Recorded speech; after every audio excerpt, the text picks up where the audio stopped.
I wanted to take a couple minutes here and show you how I deer hunt the wind. As you can see, I have 6 or 7 stand sites here on one of the properties that I hunt, and each of them has something unique about it, whether it be a terrain feature or a wind direction. But by and large, all of them have the exact same thing in common, and that is I can get in and out of the stand easily and discreetly, and the wind direction is extremely favorable for that particular area. And the way that I deer hunt the wind is not super aggressive, and it may not put you in the best spot, on any given day. But what it does do is it makes sure your deer don't get educated throughout the course of the season, or should I say, not as educated. You're always going to leave scent to some extent. That's just the nature of the beast. But you can control it, and you can approach it from a very smart way that really limits the amount the deer know you're there. So let me just kind of jump in and show you an example of a couple of these stand sites here. This red dot, this is where I park. I park here for all the stands on this side of the property. This is the west side of the property. This is north here. And I enter in via these fields.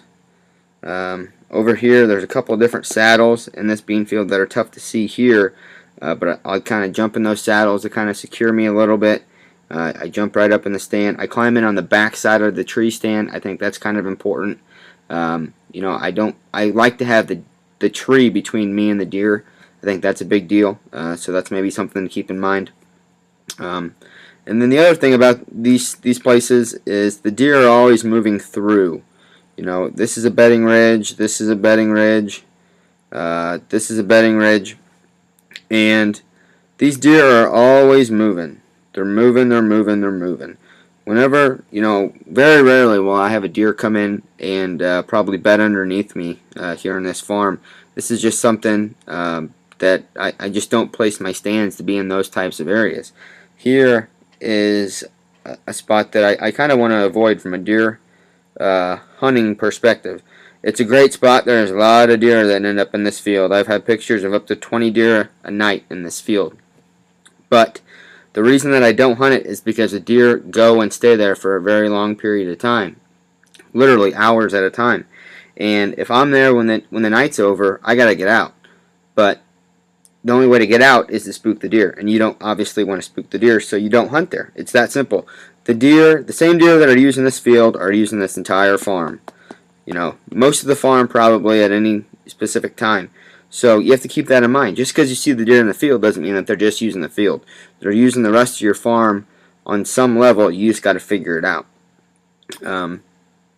So anyway, that kind of touches on most of the main points. It helps to park downwind, approach the stand from downwind, hunt spots where the deer are moving through, and always have your wind blowing in a spot where the deer are, pretty much extremely unlikely to come from. For instance, here on this spot, I hunt this with a south wind, and this blows over here in this cattle pasture, and the deer come off this bedding ridge and feed into this field. So these deer that are traveling this right here, they never know I'm there. And that's a big thing. People will see these ag fields and they'll think, well, why do you want your wind blowing in the ag fields? Well, this particular place, all of the ag fields are all tilled under pretty much by October. So, the nutritional value and the attractiveness to white-tailed deer is pretty much nothing. So, in some cases it might be nice to have some more food there, but I absolutely enjoy the fact that I can have my wind blow into a tilled-in cornfield that has pretty much no chance of a deer coming in. So that's just a couple tips on how to deer hunt the wind. I appreciate you coming out and checking it out. You have a wonderful day. Thank you.